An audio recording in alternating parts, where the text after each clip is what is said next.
નમસ્તે વિદ્યાર્થી મિત્રો, ઘણા સમયથી આપણે જેની રાહ જોઈ રહ્યા હતા તે એટલે એસએસસી બોર્ડ અને આજનું પહેલું પેપર બરાબર છે 01 કોડ વિષય ગુજરાતી પેપર એકંદરે જોવા જઈએ ને તો ટેક્સ્ટ બુક પર પૂછેલું નથી. જે બાળકે પાઠ્યપુસ્તક કમ્પ્લીટ કરેલું છે તેને લગભગ હું માનતો 75+ જો રાઇટિંગ સારું છે તો 75 આરામથી માર્ક્સ મળે તેમ છે. બરાબર છે. છતાં એક એક વાક્યના પ્રશ્નોના જવાબની ચર્ચા આજે મારા વિડીયોમાં કરવી છે. આશા રાખું છું આપને વિડીયો પસંદ આવશે અને આ વિડીયોના અંત સુધી મિત્રો બન્યા રહેશો. અને વિડીયોની શરૂઆત કરતાં પહેલાં ખાસ જણાવવું છે કે સબસ્ક્રાઇબ કરવાનું બાકી હોય મિત્રો તો સબસ્ક્રાઇબ કરી દો અને ખાસ વિડીયોને લાઇક કરો. તમારો લાઇક જેટલી મળશે એટલો વિશ્વાસ અમારો વધારે મજબૂત થશે મિત્રો. તો લાઇક કરવાનું ભૂલતા નહીં. મહેરબાની કરીને ફટાફટ લાઇક કરી દો અને કાંઈ પણ પ્રશ્ન હોય તો કોમેન્ટ બોક્સમાં કોમેન્ટ કરજો મિત્રો. બરાબર છે. તો હવે આપણે સેક્શન એથી શરૂઆત કરીએ, પણ એના પહેલાં હજી એકવાર કહી દઉં છું મિત્રો, લાઇક કરી દો ફટાફટ એટલે આપણે વિડીયોની શરૂઆત કરી દઈએ. પહેલો વિભાગ જે હતો એમાં જોડકું હતું. બરાબર છે. એ જોડકાની અંદર તમે જવાબ જોઈ શકો છો. વાયરલ ઇન્ફેક્શન જે છે એમાં આવશે તાડકા. ડાંગવનો એમાં આવશે ક જગદીશભાઈ. ભૂખથી ભૂંડી ભીખ એમાં આવશે નાનો. અને વિરલ વિભૂતિ જે છે એમાં આવશે અમિતચંદ. તો જે લોકોએ ડાયરેક્ટ આ બ ક ઈ અ ની સામે જવાબ લખી નાખ્યા એને 4 માર્ક્સ મળવાના છે મિત્રો. બરાબર છે. ચાલો વિડીયોને તમે લાઇક કર્યો જ હશે, છતાં એકવાર યાદ કરી દો મિત્રો, વિડીયોને લાઇક કરી દો એટલે આપણે આગળ ફટાફટ વધશું. ત્યાર પછી વાત કરીએ આપણે ખાલી જગ્યાની. બરાબર છે. અંકલેશ્વરને મિત્રો મજાકમાં શું કહેતા? ગંદકેશ્વર. છઠ્ઠો, કાળું માને છે કે જગતમાં સૌથી ખરાબ બાબત ખાલી જગ્યા. તો શું આવે? ભીખ માટે હાથ લંબાવવો. સાતમો પ્રશ્ન ચોપડાની ઇન્દ્રજાળ પાઠના લેખકના ખાલી જગ્યા પુસ્તકમાંથી લેવામાં આવ્યો છે તો એ આવશે બાનવ ભીખુ. અને આઠમી જે ખાલી જગ્યા છે કે હિમનદી ઓળંગવાના સાધનોના અભાવે લેખક ખાલી જગ્યા આગળ વધ્યા, પાછા ફેર્યા, રોકાઈ ગયા. તો શું આવશે? પાછા ફેર્યા. બરોબર છે. હવે વાત કરીએ એક વાક્યના પ્રશ્નની, તો કે અંકિતને પરીક્ષામાં ઉત્તીર્ણ થવા બદલ બરોબર છે કયા કયા પુસ્તકો ભેટ મળ્યા હતા? તો રામાયણ, મહાભારત ને બાળકથાઓ. પછી નરેન લગ્નના માગા શા માટે પાછા ઠેલતો હતો? તો તે જે કન્યા પર કવિતા લખતો તે કન્યાએ ના પાડી હતી. બરાબર છે. એટલું આવી ગયું એટલે 1 માર્ક્સ મળવા પાત્ર છે. ત્યાર પછી તમે જુઓ તો વિભાગ બી સરખો ટૂંકમાં 2 માર્ક્સના જે પ્રશ્નો છે એ બહુ સરળ છે. ભાઈ, ડુંગરની પત્ની અચાનક અટકીને ઉભી રહી, કારણ શું હતું? તો એ લખવાનું હતું. શ્રીમદ રાજચંદ્રની જીવનદયા અને કરુણા કયા પ્રસંગમાંથી પ્રગટ થાય? અને લોકમાન્ય ટિળકના મતે ગીતાનું તાત્પર્ય. તો આ બંને પણ 3 પ્રશ્નો ખૂબ સરળ હતા. અને આગળ વાત કરીએ આપણે વિગતવાર પ્રશ્નોની, તો એ પણ સરળતા મિત્રો. જુઓ, આરોગ્યની જાળવણી માટેના લેખક ગુણવંત શાહના વિચારો તમારા શબ્દોમાં લખવાના. પછી છત્રી ન ખોવાય તે માટે લેખક કેવી કેવી સલાહો મળી હતી અને નિજ મંદિરમાં ઊભું કરેલું કૃષ્ણ જન્મોત્સવનું દ્રશ્ય આપણે વર્ણવવાનું હતું. તો એ તો બહુ સરળ સિમ્પલ પ્રશ્ન છે. કોઈ પણ તમારે 2 લખવાના હતા. એટલે આશા રાખું છું બધાનું પેપર સારું ગયું છે. અને ખાસ જણાવીશ મિત્રો, તમારું પેપર કેવું ગયું છે એ તમે કોમેન્ટમાં કોમેન્ટ કરવાનું ભૂલતા નહીં. બરાબર છે.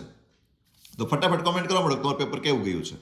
વિભાગ બી ની વાત કરીએ, જોડકાની. તો વિભાગ બી ની અંદર જે જોડકું છે એમાં મિત્રો શીલવંત સાધુને, તો એમાં આવે ગંગા સતી, આપણે બધા જાણીએ. દીકરી છે અશોક ચાવડા, જે બેદિલ તરીકે ઓળખાય છે. વતનથી વિદાય થતા એમાં આવશે જયંત પાઠક. અને બા બોલીએ ના કંઈ એમાં આવશે બ રાજેન્દ્ર શાહ. આશા રાખું છું આપને પસંદ આવ્યું છે અમારો વિડીયો, એટલે આપણે વિડીયોને લાઇક ખાસ કર્યો છે મિત્રો. જો લાઇક કરવાનું બાકી હોય તો મહેરબાની કરીને પ્લીઝ એક નાના ભાઈ વતી રિક્વેસ્ટ છે કે લાઇક કરી દો. તમારું લાઇક છે અમારો કોન્ફિડન્સ વધારશે મિત્રો. આગળ જોઈએ આપણે. વૈષ્ણવજન પદ ખાલી જગ્યા નથી પ્રિય હતું? તો ગાંધીજીને હતું. હું એવો ગુજરાતી કાવ્યમાં ખાલી જગ્યા નદીનો ઉલ્લેખ છે? તો નર્મદાનો છે. જો હૃદયની આગ વધી ગની તો ખુદ ખાલી જગ્યા જ કૃપા કરી, એમાં ઈશ્વરે આવશે. અને હાઈકુ છે 17 અક્ષરની કવિતા છે મિત્રો. કેટલા અક્ષરની છે? 17 અક્ષરની. આગળ વાત કરશું. એક એક વાક્યના પ્રશ્નો જે પણ આપવામાં આવ્યા છે કે દીકરીના માથે હાથ ફેરવવો અને દીકરી હાથ દે એમાં શું ફરક? તો દીકરીના માથે હાથ ફેરવો એટલે પિતાનો પ્રેમ મળવો, અને દીકરી હાથ દે એટલે કે દીકરીનો સહારો મળવો. આ 2 તમારે લખવાના હતા. પછી ગંગા સતીના મતે તુર્યનો તાર જાગી જવો એટલે તો કે સમજણ શક્તિનો ઉદય થવો. જે સમજણ શક્તિ જેને ખીલી ગઈ તેને તુર્યનો તાર જાગી ગયો. ત્યાર પછી 3-4 વાક્યના પ્રશ્નો ખાલી ચર્ચા કરી લઈએ મિત્રો. કે માધવને મેળવવાની સૂરની તીવ્ર ઉત્કંઠા ગીતના અંતે કેવી રીતે પૂર્ણ થાય? આ પણ સહેલો છે. પક્ષીને પામવા કવિ શું કરવાનું કહે છે? અને વતનથી થતા કાવ્યમાં કાવ્યના કેવી ભ્રમણા અનુભવે છે? જ્યારે વતન છોડે ત્યારે કેવી કેવી ભ્રમણા થાય એ લખવાની હતી. અને વિગતવાર પ્રશ્નો પણ તમે જુઓ ખૂબ સરળ આપ્યા છે. કે ચાંદલિયો કવિતામાં સ્વજનો માટેનો કાવ્યનાયકોનો ભાવ કાવ્યના આધારે આપણે લખવાનો છે. અને સારસીની ઉડી જવાથી કવિ ઉપર થયેલી અસર અને બોલીએના કઈ કાવ્યમાં કવિ માણસને શો જીવન બોધ આપે છે. એટલે વિગતવાર પ્રશ્નો પણ મિત્રો ખૂબ જ સરળ હતા. તો આ વિભાગ બી એ અને બી બે પૂરા થયા. 20 40 માર્ક્સ આપણે પૂરા કર્યા. આશા રાખું છું બધાનું પેપર સારી ગયું છે. અને હજી એકવાર કહું છું મિત્રો, પ્લીઝ લાઈક કરવાનું બાકી હોય તો લાઈક કરી આપજો. આગળ વાત કરીએ ગ્રામરની. બરોબર છે મિત્રો, ગ્રામર વિશે 20 માર્ક્સનું મિત્રો ટેક્સ્ટ બુકમાંથી છે. જે બાળકોએ ટેક્સ્ટ બુક કરી છે, વ્યાકરણ વિભાગ કર્યા છે અને લગભગ માર્ક્સ કપાવવા પાત્ર નથી. તો 33મો જે પ્રશ્ન છે જોડણી, બરોબર છે, કુતૂહલ, તેમાં વચ્ચેનું કુતૂહલ આવશે. પહેલા રસવઈ પછી દર્ઘઈ. આ ધ્યાન રાખજો મિત્રો, બરોબર. કારણ કે 4 અક્ષરના પહેલા અક્ષર હંમેશા રસ્વ આવે, તો આપણે આ જવાબ તો આવતો જ નથી. ત્યાર પછી તમે જો ઉજાણી, તો કે એમાં પહેલું ઉજાણી આવશે, બરોબર, નાનો ઉ આવશે, બાકી તો બરોબર છે. વાઘબાણ જે છે એમાં વાઘ ક અડધો આવશે, રેફળ, આખો ક નહીં આવે મિત્રો. અને વાઘ તો આવતો જ નથી, કારણ કે વાઘનો કોઈ મતલબ નીકળતો નથી. તો આ પણ બેઠું ચોપડીનું જ છે. તમે ક્યારેક ટેક્સ્ટ બુક ચેક કરજો મિત્રો. 35મો જે પ્રશ્ન છે એની આપણે વાત કરીએ મિત્રો.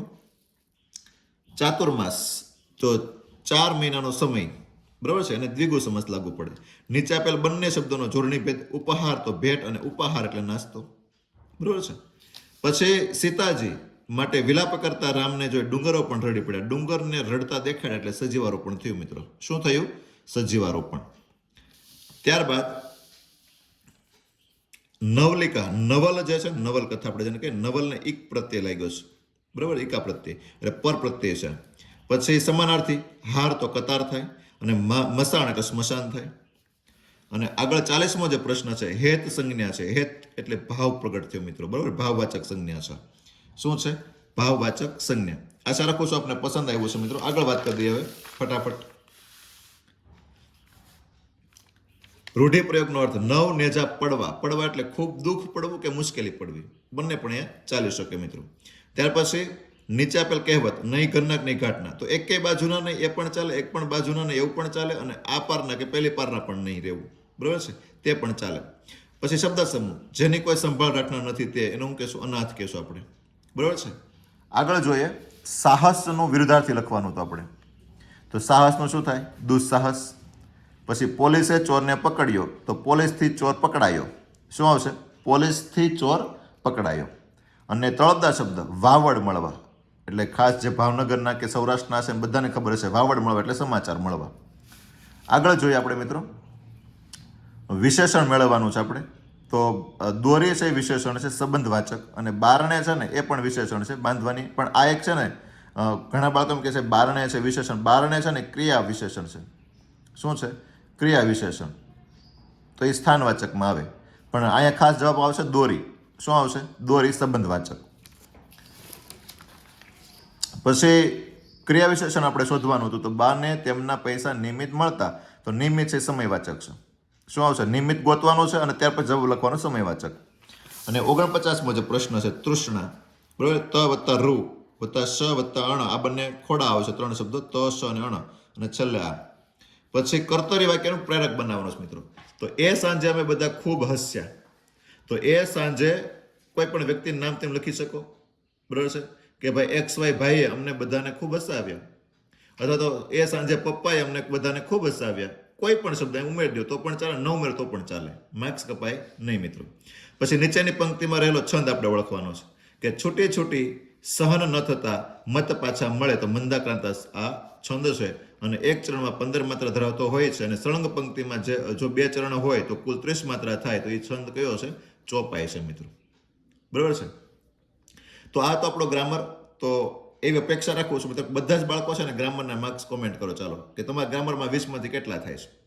કારણ કે જેને ગ્રામરમાં પકડ સારી ને એને ઓલ ઓવર માર્ક્સ વધારે મળવાનો ચાન્સ છે. વિભાગ ડી ખાલી જસ્ટ જોઈ લઈએ આપણે, બરાબર છે, કે આશરે 15 વાક્યોમાં આપણે અર્થ વિસ્તાર કરવાનો છે. કે કડવા હોય લીમડા પણ શીતળ એની છાંય, બાંધા હોય અબોલડા તોય પોતાની બાય. અહીંયા મિત ભાઈઓ પર લખવાનું છે, કે ભાઈ ગમે તેવો ભાઈ આપણો હોય, બરાબર છે, બોલતો હોય કે ન બોલતો હોય, છતાં ત્યાં પોતાનો છે, ગમે ત્યારે જરૂર પડે ત્યારે એ જ પોતાને આપણે કામ આવશે, બીજો કોઈ કામ નહીં આવે, બીજો કોઈ ટેકો નહીં આપે, એના પર આપણે લખવાનું છે. અને વિદ્યા પુસ્તકમાં અને પર કબજામાં ધન, ભીડ પડે કામ ના આવે એ વિદ્યા એ ધન. કે વિદ્યા જો પુસ્તક પૂરતી જ રાખશું અને ધન છે એ આપણા કબજામાં રાખશું તો ક્યારેય કામ આવવાનું નથી. એટલે ધન છે એ સેવા માટે વાપરવું જોઈએ, અને વિદ્યાને છે પુસ્તકમાંથી બહાર લઈને આપણે મેળવવી જોઈએ, તો જ એ ઉપયોગી છે. નકર ભીડ પડે એટલે કે જ્યારે આપણે કોઈ મુશ્કેલી પડે ત્યારે એક પણ વસ્તુ કામ નહીં આવે, વિદ્યા પણ કામ નહીં આવે અને ધન પણ કામ નહીં આવે. આ ઉલ્લેખ આપણે કરવાનો હતો મિત્રો. ત્યાર પછી આગળ વાત કરીએ આપણે કે તમારી સંસ્થામાં યોજાયેલ વૃક્ષારોપણ કાર્યક્રમ ઉપર આપણે લખવાનું હતું મિત્રો. તો વૃક્ષારોપણ કાર્યક્રમ તો હવે સહેલો છે, બધા લગભગ આવડી જાય, બરોબર છે. ત્યાર પછી સંક્ષેપીકરણ પણ સહેલું હતું, એ પણ તમે જોઈ શકો છો અહીંયા. અને નિબંધિત મારે ક્યાં વાત કરી મિત્રો, 3 નિબંધ ખૂબ જ સહેલા અને સરળ હતા.